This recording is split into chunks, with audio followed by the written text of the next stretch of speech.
নমস্কার দর্শক, আমি কৃষ্ণকান্ত সিনহা শিলচর নিউজে আবার আপনাদের সবাইকে স্বাগত জানাই। পরের গুরুত্বপূর্ণ কয়েকটা খবর নিয়ে আসার সঙ্গে থাকবেন। ভিডিওটা দেখার সঙ্গে সঙ্গে ছোট্ট লাইক কমেন্ট করে শেয়ার করবেন যাতে সবার কাছে গুরুত্বপূর্ণ খবরটা পৌঁছে যাক। দর্শক,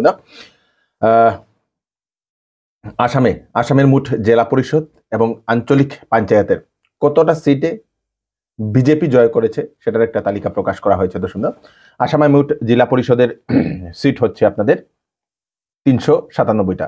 তার মধ্যে এনডিএ পেয়েছে আপনাদের সেই বিজেপি মিত্রজোট, সেই মিত্রজোট পেয়েছে 300টা দর্শকবৃন্দ সিট আসনে জয়ী হয়েছে। আঞ্চলিক পঞ্চায়েত সমগ্র আসামে সিট হচ্ছে 2192টা। তার মধ্যে এনডিএ দখল করে নিয়েছে 1436টা দর্শকবৃন্দ, 1436। কাছাড় জেলার যদি আমি আপনাদেরকে খবরটা দিয়ে দিই, কাছাড় জেলার জেলা পরিষদ আপনাদের জেলা পরিষদ হচ্ছে মোট 25টা, তার মধ্যে 16টা বিজেপির দখলে। আঞ্চলিক পঞ্চায়েত হচ্ছে 162টা, তার মধ্যে 109টা বিজেপির দখলে, মানে বিজেপির দখলে বা এনডিএর দখলে বলতে পারেন দর্শকবৃন্দ। লক্ষ্মীপুরে যেটা আমরা জানলাম, লক্ষ্মীপুরে 4টার মধ্যে জেলা পরিষদে 4টার মধ্যে 4টাই দখলে বিজেপির, উধারবন্দে 4টার মধ্যে 4টাই বিজেপির দখলে, কাঠিগড়াতে 4টার মধ্যে 2টা সিট বিজেপির দখলে, বরখলাতে 4টার মধ্যে 3টা সিট বিজেপির দখলে, শিলচরে 1টা সিট কিন্তু বিজেপি নেই, সেটা আপনাদের কংগ্রেসের দখলে দর্শকবৃন্দ। সুনাইয়ে 4টাই বিজেপির দখলে নেই, 4টাই অন্যান্য দল। ধলাইয়ে 4টা সিটের মধ্যে জেলা পরিষদে 3টা বিজেপির দখলে। আঞ্চলিক পঞ্চায়েতে যদি বলি, লক্ষ্মীপুরে 31টার মধ্যে 30টাই বিজেপির দখলে, উধারবন্দে 22টার মধ্যে 19টা বিজেপির দখলে, কাঠিগড়াতে 26টার মধ্যে 14টা বিজেপির দখলে, বরখলাতে 30টার মধ্যে 16টা, তারপরে শিলচরে 5টার মধ্যে 4টা, সুনাইয়ে 18টার মধ্যে শুধু একটা আঞ্চলিক পঞ্চায়েত বিজেপির দখলে দর্শকবৃন্দ। ধলাই সমষ্টিতে 30টার মধ্যে 25টা বিজেপির দখলে দর্শকবৃন্দ। আমি জেলা পরিষদের হাইলাকান্দি এবং করিমগঞ্জের রেজাল্টটা আমি আপনাদেরকে বলে দিই। জেলা পরিষদ হাইলাকান্দিতে হচ্ছে আপনাদের মোট 8টা, বিজেপির দখলে আপনাদের 5টা, কংগ্রেস 1টা, নির্দল 1, রাইজোর দল 1টা সিট দর্শকবৃন্দ। সেই শ্রীভূমি বা করিমগঞ্জে 16টি আসনের মধ্যে বিজেপি 11 এবং কংগ্রেস 5। এটা হচ্ছে আপনাদের জেলা পরিষদের সিটের দর্শকবৃন্দ ফাইনাল যে ইয়েটা আমি আপনাদেরকে বলে দিলাম। শিলচরে একটা চাকরির খবর আমি আপনাদেরকে দিয়ে দিই। শিলচরে ইন্টেরিয়র ডিজাইনার একটা ফার্মে নেওয়া হচ্ছে লোক দর্শকবৃন্দ। Sales person, qualification graduate, fluent in Bengali, English, Assamese, Hindi, এইগুলা জানতে লাগবে ভাষা। সঙ্গে আপনাদের should knowledge in interior design product সম্বন্ধে অভিজ্ঞতা থাকতে লাগবে। 5 বছরের এক্সপিরিয়েন্স থাকলে ভালো। স্যালারি বেতন এজ পার মার্কেট ট্রেন্ড, বেতন যেরকম মার্কেটে চলছে সেরকম। আরেকটা পোস্ট হচ্ছে junior interior designer, qualification degree or diploma in interior design in architecture দর্শকবৃন্দ। ইন্টেরিয়র ডিজাইনিং বা আর্কিটেকচারে ডিপ্লোমা বা ডিগ্রি থাকলেই চলবে। সঙ্গে অটোকেড অথবা 3D ম্যাক্স আপনাদের বা আদার্স অটোকেড সফটওয়্যার জানতে লাগবে। সঙ্গে 5 বছরের এক্সপিরিয়েন্স থাকলে ভালো। বেতন সঙ্গে ইনসেন্টিভ দেওয়া হবে, বেতনের সঙ্গে ইনসেন্টিভ দেওয়া হবে।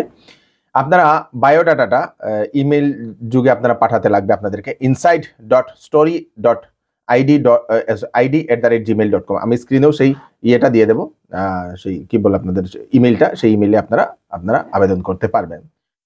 যদি আপনারা বহু বছর ধরে বিবাহিত এবং বৈবাহিক জীবনে কোনো ধরনের সন্তান আপনাদের জীবনে নেই এবং অনেক ট্রাই করছেন কিন্তু হচ্ছে না, ডাক্তার দেখাচ্ছেন হচ্ছে না, তাহলে আপনাদের জন্য সুখবর। গুয়াহাটির জনিতভ আইবিএফ থেকে একজন আইবিএফ স্পেশালিস্ট ডাক্তার মহোদয়া ডক্টর অর্পিতা শর্মা, উনি 16ই মে শিলচরের মেহেরপুরের গ্রেসওয়েল হাসপাতালে উনি রুগী দেখার জন্য আসছেন। যদি আপনাদের এরকম সেই প্রজনন নিয়ে যদি কোনো ধরনের সমস্যা যদি থাকে, আইবিএফ নিয়ে সমস্যা থাকে, প্রেগনেন্সি নিয়ে কোনো ধরনের সমস্যা থাকে, তাহলে সেই ডাক্তার মহোদয়ের সঙ্গে কনসাল্ট করে নিতে পারেন। আইবিএফ হচ্ছে একটা অত্যাধুনিক চিকিৎসা পদ্ধতি, যে পদ্ধতির সাহায্যে অনেক সন্তানহীন মা বাবারা ওনার সন্তানও পেয়েছেন। তো আপনারা একবার কনসাল্ট করে নিতে পারেন। ফোন নাম্বার দিয়ে দেওয়া হয়েছে সিট বুক করার জন্য 9395267530 কল করে আপনারা সিট বুক করে নেবেন দর্শকবৃন্দ। পাকিস্তানের উপর আরেকটা কড়া পদক্ষেপ নিল আমাদের ভারত সরকার দর্শকবৃন্দ। ভারতে থাকা পাকিস্তানের হাই কমিশনারে কর্মরত যে সকল পাকিস্তানি যারা লোক আছেন, যারা কর্মরত অফিসার্স যারা আছেন, তাদেরকে 24 ঘন্টার মধ্যে ভারত ছাড়ার নির্দেশ দিয়েছে বৈদেশিক মন্ত্রণালয় দর্শকবৃন্দ। এরকম একটা ঘোষণা আজকে একটুখানি আগেই আসে দর্শকবৃন্দ। অপারেশন সিন্দুরের পরে এই আরেকটা পদক্ষেপ নিল আমাদের ভারত সরকার। 13 এবং 14 মে মানে আজকে এবং কালকে আসামের বিভিন্ন প্রান্তে বৃষ্টিপাত হওয়ার সম্ভাবনা। ইয়েলো অ্যালার্ট জারি করে দেওয়া হয়েছে। ইয়েলো অ্যালার্ট কাছাড়, করিমগঞ্জ বা Sreebhumi, Hailakandi, Dima Hasao, Karbi Anglong, West Karbi Anglong, Golaghat, Dhemaji, Dibrugarh, Tinsukia, Nagaon, Morigaon, Kamrup metro, Nalbari, Baksa, Bajali, Kamrup rural, মাজুরি এই সকল জেলাগুলাতে বৃষ্টিপাত, ঝড় তুফান হওয়ার সম্ভাবনা দশমিক সেটা আইএমডি সতর্কবাণী জারি করে দিয়েছে।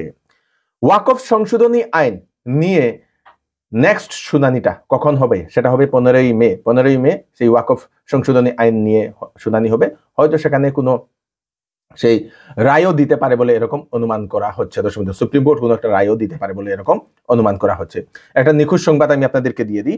আমাদের বরখলা সমষ্টির বিহারা ভুবনেশ্বর নগর যে গ্রাম, সেই গ্রাম থেকে একজন মহিলা সুজাতা সিনহা 10 মে থেকে নিখোঁজ। একটি প্রাইভেট স্কুলে চাকরি করত। প্রাইভেট স্কুলে গিয়ে আর বাড়িতে ফিরে আসেনি। তার ওনার 2 সন্তানও আছে। স্বামী 2 সন্তান নিয়ে খুবই কষ্টে আছেন এবং জনসাধারণকে আহ্বান করেছেন সেই মহিলাকে কোথাও যদি দেখতে পান তাহলে ওনাদের দেওয়া নাম্বার 6003136047 এই নাম্বারে কল করে জানিয়ে দেওয়ার জন্য। দর্শক বিন্দু, হজ যাত্রীদের জন্য সুখবর। শিলচরের ফাটকবাজারের চৌধুরী টেক্সটাইল এইবার সমস্ত হজ যাত্রীদের জন্য সমস্ত হজের কাপড় বিনা মুনাফায় ওনারা বিক্রি করছেন। তাছাড়া দেওয়া হচ্ছে বিবাহের কাপড়ে 20% পর্যন্ত ডিসকাউন্ট। 7,999 টাকার কেনাকাটা করলে পাবেন আকর্ষণীয় গিফট এবং 14,999 টাকার কেনাকাটা করলে পাবেন আকর্ষণীয় গিফট। চৌধুরী টেক্সটাইল, ফাটকবাজার, শিলচর। তাড়াতাড়ি চলে আসুন।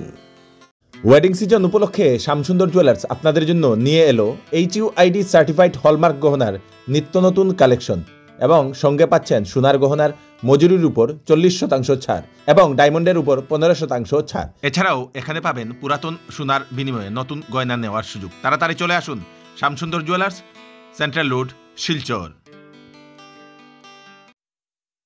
আজকে বের হয়েছে সিবিএসই ক্লাস 10 এর রেজাল্ট। দশমিক সিবিএসইর দুটাই রেজাল্ট আজকে বের হয়েছে এবং জানা গেছে সিবিএসইর ক্লাস 10 এর রেজাল্টটা সমগ্র ভারতবর্ষে পাসের যে পার্সেন্টেজটা 93.66%। দশমিক প্রধানমন্ত্রী নরেন্দ্র মোদী আজকে সেই আদমপুর এয়ারবেস, সেই এয়ারবেসে গেলেন, গিয়ে সেখানে যারা কর্মরত সেনা জওয়ান আছে ওনাদের সঙ্গে আজকে সাক্ষাৎ করে আসেন এবং ওনাদেরকে উৎসাহিত করে আসেন। এবার অপারেশন সিন্দুরে যেভাবে ওনারা প্রদর্শন করেছেন তার জন্য উনি সাবাসীও দিয়েছেন তাদেরকে। দর্শকবৃন্দ, আজকে আবার একটা খবর আসে, পাকিস্তানের আক্রমণে শহীদ হয়েছে ভারতীয় সেনা জওয়ান রামবাবু সিং। 3 মাস পূর্বে নাকি তার বিবাহ হয়েছিল বলে সেটা জানা গেছে। দর্শকবৃন্দ, মুখ্যমন্ত্রী ডক্টর হিমন্ত বিশ্ব শর্মা মহোদয়ের বৃহত্তর ঘোষণা, আসামে মুসলমানদের জন্য হতে চলেছে সেই কাস্ট সেন্সাস। দশমিক জাতির পরিচয়, সেটা শুধু মুসলমান না, সবের জন্যই হতে চলেছে এবং কাস্ট সেন্সাস হওয়ার পরে শীঘ্রই যারা মুসলমান সমাজে যারা নিজের কাস্ট লিখতে চান ওনারা ওনাদের কাস্ট লিখতে পারবেন। দশমিক সৈয়দ জলহা বলে উনি এরকম মন্তব্য করেছেন। ওনারা ওনাদের নিজের সেই জাতি সেই ওনারা পরিচয় দিতে পারবেন, নিজের কাস্টের পরিচয় দিতে পারবেন বলে সেটা মুখ্যমন্ত্রী সেটা জানিয়ে দিয়েছেন। এইবার পঞ্চায়েত ইলেকশনে সংখ্যালঘু সম্প্রদায়ের মহিলারা, বিশেষ করে মহিলারা বিজেপিকে অনেক সাপোর্ট করেছে বলে মুখ্যমন্ত্রী এরকম মন্তব্য করেছেন এবং বিধানসভা ইলেকশনেও, মানে সামনের যে এমএলএ ইলেকশন, সেই এমএলএ ইলেকশনেও সেই মহিলারা বিজেপিকে সাপোর্ট করবে। কারণ হচ্ছে বিজেপি অরুণোদয় দিচ্ছে, সেই গ্যাস দিচ্ছে কম দামে, রেশন কার্ড দিচ্ছে, চাল দিচ্ছে, এসএসজির টাকা দিচ্ছে। তো অন্য সরকার আসলে তো সেগুলা পাবেন না মহিলারা।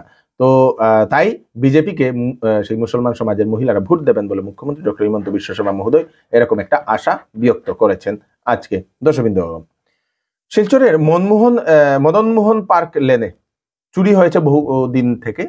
দয়াশঙ্কর লুহার নামের একজন ব্যক্তির বাড়িতে বাসন্তী পূজাতে নাকি ওনারা গিয়েছিলেন বাইরে এবং এসে দেখেন বাড়িতে চুরি হয়ে গেছে। তারপরে পুলিশের কাছে রিপোর্টও দেওয়া হয়েছে। পুলিশ এখনো অবধি কোনো ধরনের তদন্ত করেননি বলে ওনারা এরকম অভিযোগ উত্থাপন করেছেন। দশম দেব, শিলচরে আমি থাকি প্রায় 24-25 বছর থেকে। গোপীনাথ সিনেমা হলের সামনে শিপ গ্লাস দোকান আছে, ওই দোকানে আমি কাজ করি। এর মধ্যে আমরা বাসন্তী পূজা ঘরে করছি। বাসন্তী পূজা করার লাগে আমি 15 দিনের ছুটি নিয়েছি। নেওয়ার পরে আমি ঘরে গেছিলাম। ঘরে গিয়ে আমি সবাই আমার ফ্যামিলি লয়ে গেছিলাম। ঘরে আমার তালা মারা আছে। তারপরে ওখান থেকে আমরা পূজা শেষ করি, আমি ফ্যামিলি আমার ওইখানেই ছাড়িয়ে আমি 10 তারিখে এখানে আসলাম। 10 তারিখ আওয়ার পরে আমি আমার ঘর বাড়ি সব কিছু ঠিক আছে এখানে। তারপরে আমি 11 তারিখে আমার ডিউটি জয়েন করছি। ডিউটি জয়েন করার পরে আমার দোকানের মালিক অসুস্থ হয়েছেন। অসুস্থ হওয়ার পরে তাই গুয়াহাটি নেওয়া হয়েছে। গুয়াহাটি নেওয়ার পরে আবার এখানে তাই রিটার্ন আনা হয়েছে। রিটার্ন আনার পরে তাই 16 তারিখ তাই ডেথ হয়ে গেছে। আমি 29 তারিখ ঘরে গেছিলাম। 29 তারিখ ঘরে যাওয়ার পরে 2 তারিখ ভোট গণনা আছে, ভোট দেওয়া আছে। ভোট দেওয়ার পরে আমি 3 তারিখে এখানে শিলচর আসছি। শিলচর আসার পরে আমি 3টার সময় আমি এখানে আসে গেছি। তারপরে আমি দেখলাম আমার ঘরের দরজা ভাঙার পরে ঘরের ভিতরে ঢুকলাম, ঘরের ভিতরে আমার স্কুটি আছে, স্কুটির মধ্যে আমি চাবি সব লক করে গেছি, কিন্তু স্কুটির মধ্যে চাবি লাগানি আছে। তারপরে আমার এই সামনে শোকেস আছে, শোকেসের সব কিছু মাল বাইরে আছে, ক্যাশ ভাঙা আছে। সামনের রুমও আমার আলমারি আছে, আলমারির মধ্যে ওইটার মধ্যে সব কিছু মালপত্র যত কাপড় সাপড় সব কিছু আছে সব বাইর করা আছে। আমি আমার ক্যাশের মধ্যে 40,000 টাকা রাখছিলাম, আমার মেয়ের অ্যাডমিশন ফিস, 2 মাসের ঘর ভাড়া, স্কুটির আমার ইনস্টলমেন্ট সব অ্যাড করে 40,000 টাকা আমি রাখছিলাম। তারপরে ওই 40,000 টাকা নাই, আমার মেয়ের যেটা জুয়েলারি বানাইছিলাম ওইটাও নাই, আমার বউর যেটা শাদির মধ্যে পাইছিল, তারপরে আমরা ছোট ছোট যেটা একটা জিনিস বানাই একটা দুটা করে রাখছিলাম, মানে এগুলো সব মিলিয়ে 2-2.5 লাখ টাকার আসিল, ক্যাশ 40,000 টাকা আসিল, এটা নিয়ে গেছে। তারপরে আমি সব কিছু শেষ করার পরে 6টার সময় আমি থানাত গেছি, থানাত গিয়া রাহিরখাড়ি থানা এফআইআর দিছি। এফআইআর দেওয়ার পরে তাই অ্যাকসেপ্ট করছে, অ্যাকসেপ্ট করার পরে তাই আমাকে কইছে ঠিক আছে এখন তো স্যার নাই, আপনারা যান, স্যার আওয়ার পরে আমরা আইন তদন্ত করার। থানা থেকে কেউ আইসে না। তারপর 2 দিন পরে আমি আবার আমার ভাই নিয়ে থানা গেছি, স্যার কিতা হইলো, আমরা তো এইরকম একটা দিছিলাম এফআইআর, কিন্তু এখন পর্যন্ত কোনো খবর নাই। তাই বলছে না ঠিক আছে, এটা আমরা জানি, স্যার তো এখনো আইসেন না, স্যার আওয়ার পরে আমরা বিকালে বা সকালে আইমু, আপনি ঘরে যান গিয়া। আজ পর্যন্ত কোনো পুলিশ আইসে না, কেউ আসে না। এটাই আমার একটা হাত জোড়ে রিকোয়েস্ট আছে পুলিশ প্রশাসনের এখানে, যে তাই এই তদন্তটা করুক, তদন্ত করিয়া আমার যা ক্ষতি হয়েছে এটার কোনো পাওয়ার ব্যবস্থা করেন। গতকালকে রাত আনুমানিক 10টা নাগাদ বিশেষ সূত্রে খবর পেয়ে হাইলাকান্দি পুলিশ লক্ষ্মীরবন্দ বাইপাস থেকে নাকা চেকিং করতে গিয়ে একটি অটো তাল্লাশি করে, অটোর তাল্লাশিতে পাওয়া যায় 22 গ্রাম হিরোইন জব্দ করা হয়েছে। সঙ্গে 3 জন যুবককেও গ্রেফতার করা হয়েছে। সেই 3 জন যুবকের নাম হচ্ছে মজিবুর রহমান, 30 বছর, কাঠিগড়া পার্ট 2তে বাড়ি, কাছাড় জেলা। ঋষভ দেব, 28 বছর, সেই কাটিরাইল টি, কাটিগড়াতে বাড়ি। তারপরে বুলন দাস, 35 বছর, কাটিগড়া পার্ট 2তে তার বাড়ি, দর্শকবৃন্দ। তাদের এগেইনস্টে পুলিশ এখন লিগ্যাল অ্যাকশন নিয়েছে বলে সেটা জানা গেছে। তাড়াতাড়ি বেশ কয়েকটা আপডেট আমি আপনাদেরকে দিয়ে দিলাম, এই আপডেটগুলো সবাইকে পাঠিয়ে দেবেন যাতে সবার কাছে পৌঁছে যাক। আমি কৃষ্ণকান্ত সিনহা আবার নতুন ফ্রেশ আপডেট নিয়ে আবার আপনাদের সবার সামনে ফিরে আসবো। ততক্ষণ আপনারা সুস্থ থাকবেন, সেফ থাকবেন। ধন্যবাদ।